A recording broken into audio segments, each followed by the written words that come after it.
Orange County Sheriff Sandra Hutchins released her report on the state of the department this week, and her new policy on concealed weapons permits is drawing a lot of attention from the Board of Supervisors. Now joining us with more is registered political reporter Norberto Santana, who's standing by patiently at the Orange County Register building in Santa Ana. How you doing, Norberto?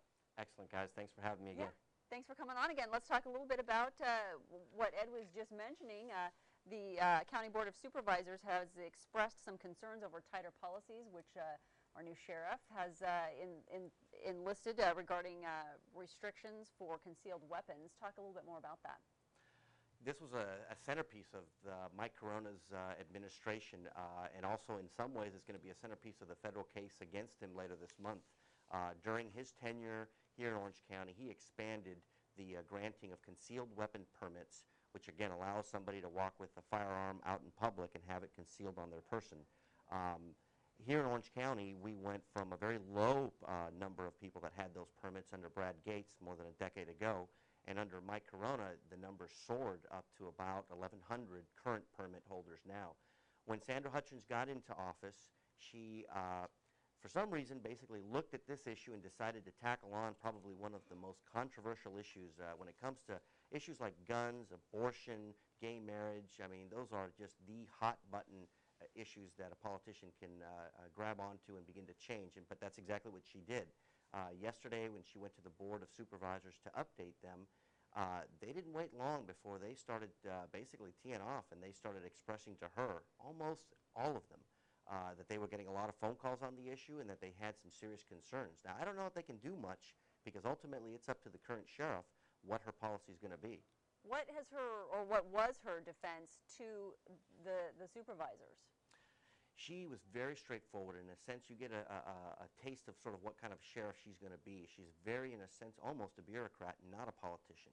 She told the supervisors to their face that she took seriously her responsibility to enforce state law, which she says does not allow concealed weapons out in public, and she says that the exceptions are just that, exceptions. They're not ways to get around it. Under Mike Corona's regime, there were things like for people that had considered themselves avid shooters that got the permits. Now again, this cuts to the heart of sort of what government does and what it provides for people, and there is a very vocal constituency out there that thinks it's just unfair that citizens should not have the right to bear arms in a concealed way in public. Her policies are more than likely going to narrow down how many are out there. In fact, I just found out today that they've already sent out about 146 letters to current holders telling them that if they can't come up with a better good cause statement in 30 days, they're going to be revoked. And a lot of other topics, too, we'll try to get to before we let you go. One is the financial crisis and how it's affecting Orange County.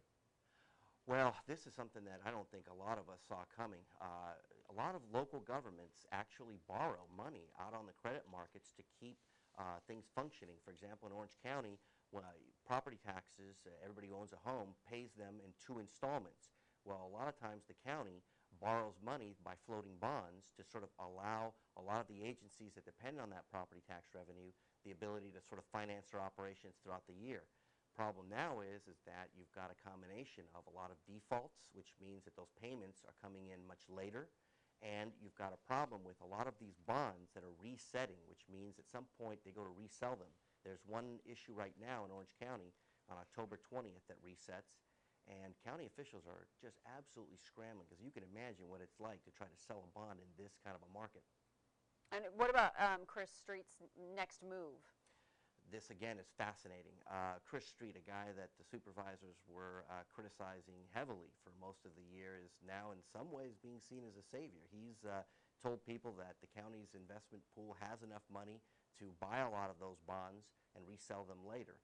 He's told me yesterday that he's trying to be very transparent and very communicative with labor groups, with school districts and water districts, and so essentially they're becoming the sort of buyer of last resort for now.